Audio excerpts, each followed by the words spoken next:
Hello, this is Grace with the Alleycat Group, and today I will be doing an overview on the cafe industry.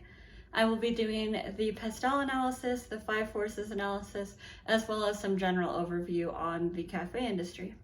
So to start, we'll go through the pastel analysis. And to start, we'll talk about the political sector, which focuses on trade restrictions and low imports are the two main issues in there. Moving along to the economic side, there's low exports and high production. So along with that, there are many factors that affect this, such as the black swan events like COVID and the supply chain issues. With COVID, people were at home. There was no need to go to cafes because there was none open. So the cafe industry suffered severely during that time, as well as many other industries. And the supply chain issues included bean shortages, milk shortages, supply issues, and transport. So shipping was super expensive and really hard to do consistently. So that definitely did not help the coffee industry. Moving into the sociological section, there are many health conscious people who want to see the health benefits of coffee. So they're concerned with fat content and salt levels and wanting to have low fatigue and high alertness through the caffeine that they're drinking in the coffee. And caffeine can also help reduce your appetite, so that could lead to weight loss. So that could be seen as a health benefit.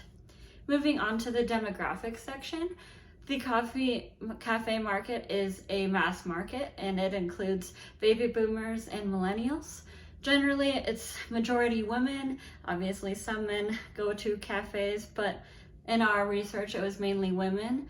The other factor is people with higher salaries because they have more disposable income, so they're okay with spending money on going out and sitting at a coffee shop while doing work or school, and they're generally on-the-go people in big cities. Moving into the environmental section, the main focus here is on sustainable packaging. This is a big venture that most cafes are working on, moving away from plastic cups to maybe a more in-store experience using glass cups or different sustainable materials. And Starbucks has done a really good job on trying to cut down on their waste, and they hope to be 50% down by 2030, and hopefully the other cafes will follow suit with that.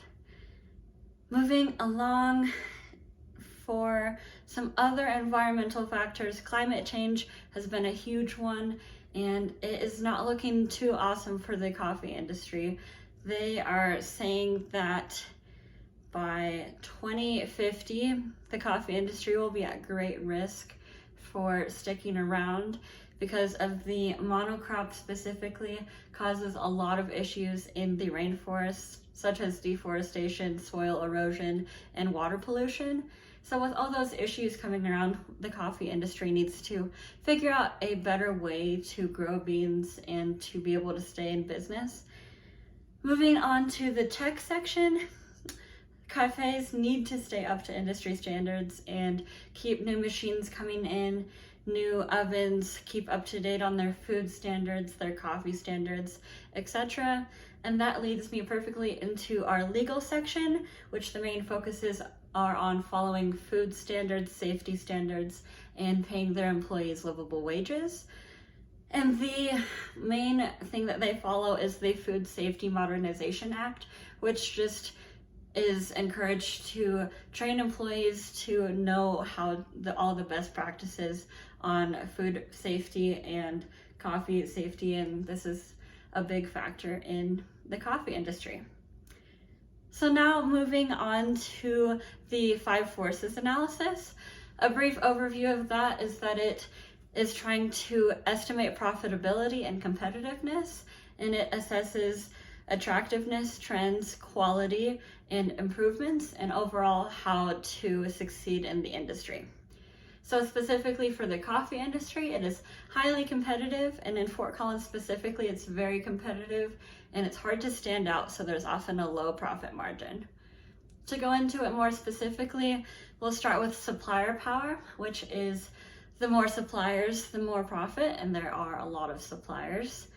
And the second is buyer power, which is low, and the consumer spending is the key here.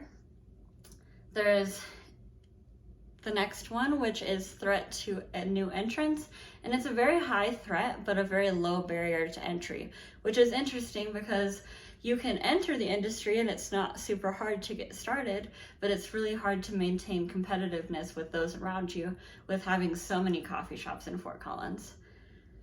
The threat to substitutes is other coffee shops like Starbucks, Mugs, Lima, etc., and at-home options like the Keurig or other coffee makers that you can just be at home and make your own coffee.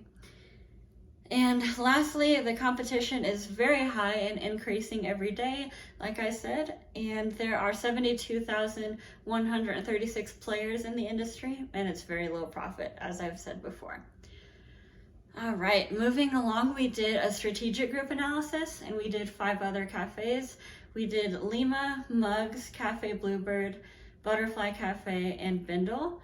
Lima being at the top, Bindle being in the middle section, along with Butterfly Cafe and Cafe Bluebird being at the bottom, and us being right in the middle. So we are kind of where we think we should be, and hopefully be able to increase that eventually, but we are not in a bad spot. And overall, our revenue is $54,542,000 in the industry, and the consumer spending is $14,139 billion. So overall, that is the coffee industry from the external analysis. Thank you.